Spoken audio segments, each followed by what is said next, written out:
Welcome back to the Freedom Family. I'm Casey Peterson. And I'm Michael Peterson. And this is our second family night here on this channel. And tonight we're going to be talking about discipline. And these family nights is something we do in our family every single week, typically 10 to 30 minute lessons. And we always start these early in the night and end with a treat, an activity, and some sort of movie or something special we do with the family. So spending that whole night, one night a week with the family to reinstill values, develop morals and principles inside of our children, and talk to them about some of those deeper issues maybe we don't have discussions about all the time. So we're going to recap last week's, as we always do, the three main points from last week. You can pause this and ask and see if your family remembers and your children remember what those three main points are. But those three main points is, number one, courage is the ability to do something that scares you. Number two, fear must be present in order to display courage. And finally, number three, discuss what you were going to do last week, what action you were going to take to work on courage and exercise your courage, and see if everybody actually followed through in doing that. And so this week is about discipline. Yes, so first we're going to start and ask from oldest to youngest, or from youngest to oldest this time, what is discipline? Now, the three main points we're going to remember about discipline this week is, number one, discipline is the bridge between goals and accomplishments. Number two, discipline equals freedom. And finally, how are you going to work on discipline this week? So everybody needs to be thinking about that, because by the end of the lesson, we're going to figure out a way that every single individual is going to be working on discipline. This is a lot easier one than maybe courage. So everybody should have a way to work on discipline. I don't think there's anybody that can't work on discipline every single week. Right. So we want to start with a story. So in 1960, about 60 years ago, probably before even your parents were born, there was segregation, where Black Americans had separate or divided neighborhoods, restaurants, schools, colleges, and churches. It was called separate but equal. However, it wasn't really equal at all.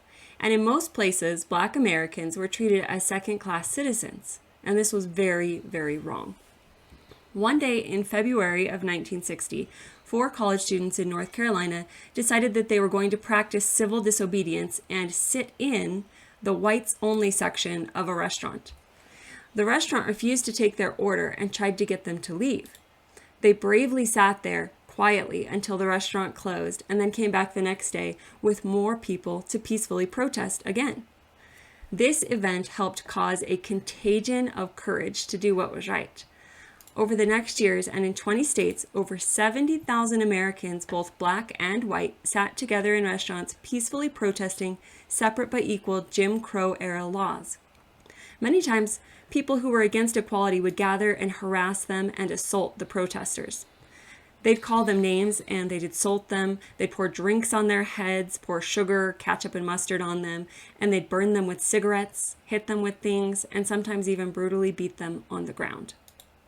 The protesters would often be dragged out of the restaurants by police to be arrested, and more protesters would bravely take their place. There were many movements like this during the Civil Rights Movement, like the Freedom Riders and many other marches.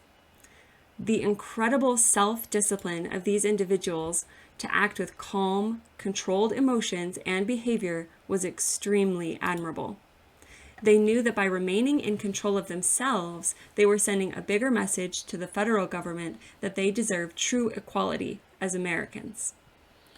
And we talk about discipline, and we pair these, all of our values together typically. And discipline is paired together with courage, and you can see why. It's hard to talk about courage without talking about discipline. And you see in these images here, there's literally, self-proclaimed Nazis in the crowd with Nazi symbols on that they're fighting against. And even the Ku Klux Klan showed up and fought against these sit-ins. Now, if we remember, the Ku Klux Klan, there was the Emancipation Proclamation that freed the slaves in 1862. Then, in response to that, in 1865, Southern Democrats formed the Ku Klux Klan in 1865. And then these actions, these sit-ins, eventually led to, this was part of the civil rights movement, and almost exactly, it was 99 years later, so almost exactly 100 years later, the Civil Rights Act of 1964 was signed. And if you actually look at the final votes on that, you can see the original House version and everything. The votes were, you had, I guess, the amount of support or the amount of opposition in the Republican Party was 20% compared to nearly 40% in the Democrat Party. And that just you have this history of racism, and you can see that 20% of senators voted against the Civil Rights Act, and 40% of Democrats voted against that Civil Rights Act. So that just shows you how racist we were, even at a legal level at the time. When you talk about systemic racism that they want to talk about, this is what systemic racism actually looks like. This is when the laws in the country were not equal, and that's after the Civil Rights Act, that's when we actually started putting the laws back in order and creating an equal society where we do have equality under the law. And you currently have these ideologies that are trying to fight against that equality that we're fighting for. But where does discipline come into play in all of this? Mm-hmm. We have a lot of quotes in this one because there's really nothing to be said on discipline that hasn't already been said. But hopefully we can say it in a profound way that helps you to understand what we're talking about when we're breaking down discipline. We're going to talk about 3 types of discipline. The 3 types of discipline we're going to go over, and they build on each other, and I'm going to go in reverse order of what would be natural. But we're going to talk about physical discipline, mental discipline, and emotional discipline. Before I start, you would need each to build on to get to the other. So if you want mental discipline, you have to have emotional discipline first. So you need emotional before you get to mental. You need emotional and mental before you get to physical discipline. Now, discipline is the bridge. Oh, sorry, you want to go ahead and... Oh, sure. So discipline is the bridge between goals and accomplishment. Without discipline, success is impossible. Discipline equals freedom. If you have the discipline to control yourself, then you gain the freedom from being controlled. Discipline is controlling your emotions rather than letting them control you, or even worse, allowing others to manipulate and control you through your emotions. This simple value applied to the volatile emotions of our youth could save families and communities so much heartache and tragedy. I wanted to pull up this quick graphic that we found. And this is just a nice way of looking at discipline. This is kind of a discipline map. It's talking about you establish a clear plan. I'm just going to read through these. Then you get organized, create a daily routine, visualize the long-term reward, exercise daily, pay attention to what you eat, meditate, get enough sleep, don't wait for it to feel right, respect yourself, learn from your mistakes, break bad habits, postpone unbeneficial behaviors, alternate the pleasant and the unpleasant, forgive yourself and move forward, and stick with it. Mm-hmm. And I liked that graphic just because it kind of encompasses and touches all the areas in which you would need discipline in your life. And Robert Kiyosaki said, self-discipline is the number one thing delineating, the number one delineating factor between the rich, the middle class, and the poor. Meaning if you could change one single thing about someone to make them rich or wealthy or successful, that is the number one value that he would pick, is discipline. Mm-hmm. And we're going to talk about the physical discipline first. And I couldn't...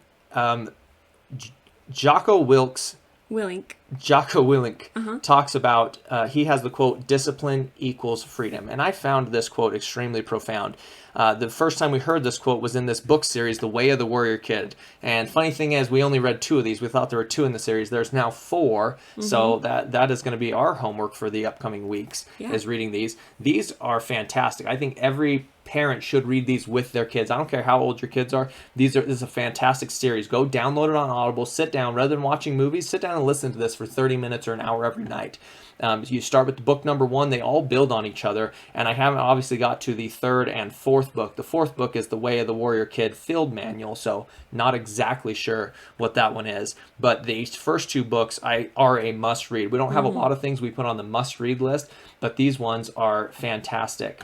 And so when you're talking about physical discipline, this is a Navy SEAL that wrote these for kids, trying to break it down, and he does an extremely good job. I really like his way of writing. I think he reads them too.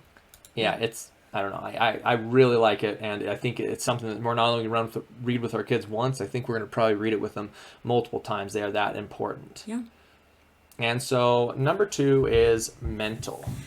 So the first quote says, self-discipline is when your conscience tells you to do something and you don't talk back. And a disciplined mind leads to happiness, and an undisciplined mind leads to suffering. So mental, this is, when we talk about discipline, a lot of times this comes down to us talking about soldiers and generals and amazingly disciplined people. And the mental aspect of discipline is what allows you to do things that are difficult, to do things when you don't feel like it. Discipline is what kicks in when your motivation ends. And no matter how motivated we are, no matter how excited we are for something, eventually our motivation ends and discipline has to kick in. Mm-hmm. So even if you can see how these build on one another, if you want to do something physical, right? You want to be healthy, you want to be disciplined, you want to have that freedom of, develop the freedom you have from being healthy, from being able to go out and adventure, then you have to develop this sort of mental discipline. Well, and in order to push forward, you have to be able to find the opportunity and be disciplined in your gratitude. And gratitude is another one of our values, and that's really important for discipline. Yeah, if you don't have discipline, it's pretty hard to exercise any of your morals. And it's funny, we keep coming back to these, like, oh, this is the most important, this is the most important. There's really no most important value. All of them are important. They work in conjunction with one another. And I hope you're seeing that as we're going through these dozen values that we built out in Freedom Families United. And you can find the rest of our values on freedomfamiliesunited.com, our organization, and support Freedom Families United. All donations are completely tax deductible, and we'll work towards developing this type of content and expanding our organization to reach more children, reach more people, and help strengthen more families and their values. But I want to go back to that quote because we meant to dig into this a little more. Discipline equals freedom. That is in the first part, physical. This was a profound quote to me because no matter where you apply it, what part of your life you apply this in, you having the discipline to follow through grants you some freedom, right? If you have the discipline to follow through on a diet and exercise regime, mm-hmm. you now have the freedom to do things that other people can't do. You have the freedom to be healthy, to have more energy, the freedom to go adventure, the freedom to pursue things that you want to pursue with that. If you have the discipline to control your emotions, you're granted immediate freedom from being controlled. You are a slave to your emotions. And if you want to be freed from those emotions, you have to have discipline. Because I have emotions all the time that do not match the situation, are not logical. You ate something wrong, you didn't sleep good, and all of a sudden you're upset at something. It makes no sense. And that's when your discipline kicks in, and you have to grant yourself that freedom to continue doing things that you don't feel like doing at that moment. Mm-hmm. So, finally, I want to end on our third point, emotional discipline. This is by far the most important one, especially for youth. And we mentioned this up top, talking about like if we could apply this simple value of discipline to the volatile emotions of our youth, we could save our communities so much heartache and tragedy. We've talked about the teen suicide rate many, many times on this channel, and children that are not taught this value of emotional discipline lots of times have a hard time processing their emotions. And this goes hand in hand with talking about gratitude and teaching your kids how to use gratitude as that tool, mm-hmm. To lift them from their lowest lows, become resilient, and control their emotions. So they all work together, but specifically discipline. Warren Buffett has a great quote here. He says, only when you combined sound intellect with emotional discipline do you get rational behavior. And he's one of the greatest traders of our life. He's not the greatest. There are people that perform in the market better than him. And in fact, a lot of those people that perform consistently better than Warren Buffett have come in there are mathematicians by trade, right? They understand statistics and act like robots and remove emotions. They're extremely disciplined. And Warren Buffett even said that we don't have to be smarter than the rest. We have to be more disciplined than the rest. If you were going to pick one quality in like a trader, right, and the markets are constantly, it's emotion, it's your money, it's millions of dollars, it's your career. Sorry, for them, it's billions of dollars. So it's your career on the line. You're moving all this stuff, making decisions, and it's hard to not let emotions get a hold of you. Mm-hmm. But you apply this to your own life, we don't have to be smarter than other people. If you were going to say what could make your child more successful, if I said they are, that much smarter than everybody in their industry, or they are more disciplined than everyone in their industry, I know every single person out there would choose discipline. And this is I don't know, I think this is a quote originally from us. I haven't found anyone else, but it's discipline is controlling your emotions rather than letting them control you. And so let's remember those three things: our emotional discipline, our mental discipline, and our physical discipline. And those are things that we're constantly working on. And I don't think I could ever have enough of that. This is one of those values that's always a continual struggle. It's always a little less discipline than I want, always falling short of your goals. And you kind of should be, right? Your goals should be big enough that you're always falling short of those goals. So we want to have a little bit of a family discussion. So let's ask from the oldest to... We just have these last quotes here. Oh, okay. Sorry, we missed those. You're okay. Okay, so this is about sacrifice and regret when you don't give into your discipline. Yes. We must all suffer one of two things: the pain of discipline or the pain of regret and disappointment. And discipline weighs ounces, while regret weighs tons. And I think we can all think of moments where we have regret. And this leads us into our family discussion for today. And these are 3 questions to spark that discussion. So pause them. And these go from easier questions for younger kids to more difficult questions, and make questions of your own. Let's not just go off of these, but wherever the conversation leads us, this is what's important in these family discussions. So here's 3 questions that I think can spark off this family discussion. Have you or someone close to you displayed discipline? How might you need to use discipline in the near future? And is there a time that you were undisciplined and it cost you something? And this is one of the values. If I had to compare us, I guess this will be a little little personal for myself and Michael, but she definitely has a lot more discipline than I ever have. This is one that even being in the military, everything like that, you'd assume that I would have more discipline. But she's from the time that I met her, she's one of those people that sets out an insane workout regime and then actually does it month after month until it becomes habit, right? And so it's one of those things that I've always been extremely impressed with her discipline, and she's always bragging on her level of discipline, right? Never happy with it, but far outpacing my own. But when you're talking to your kids, talking about like how might you need this in the near future, discipline, try to talk about it and what's going to be happening, what events are coming up. A lot of kids going back to school right now, so talk about it in that context. Mm-hmm. And just to conclude this, let's revisit those 3 main points before we talk about our activities and everything. Number 1, discipline is the bridge between goals and accomplishment. Number 2, discipline equals freedom. And finally, how will you work on discipline this week? All right, now after we've talked about the lesson and you've had a wonderful conversation with your kiddos and your family, we would go on to have a fun activity. And tonight we are going to be jumping on the trampoline with the kiddos, is what they picked for our activity. A lot of times these lessons feel like taking your medicine in a way for some kids. And so we always try to get them to remind us. And so we'll have a system where if we forget, they get to remind us and they get paid a little bit for that. If we keep forgetting, they get paid a little more each day until we do family night. That helps incentivize us. But again, it's important that we do this fun part afterwards, because then kids get really excited for the family night, because even if there is a lesson involved, they get to do something fun with their family. And you don't know how much your time means to your children, especially today with all the distractions that we have. Mm-hmm. That is one of my favorite quotes by Zig Ziglar is, love is spelled T-I-M-E. That's right. And that's absolutely true for your kids, I'm sure. Okay, so we're going to jump on the trampoline, and then we're also going to have some chocolate pretzels and strawberries for our treat, our special treat this evening. And then we have been watching the TV show Alone with the kiddos, and that shows a lot of discipline, those individuals in that series. So and we'll don't watch judge just us. an episode. We've been watching it on Netflix, but it's not our account. So we are stealing it. So we're not paying into Netflix. Is that right better? Now.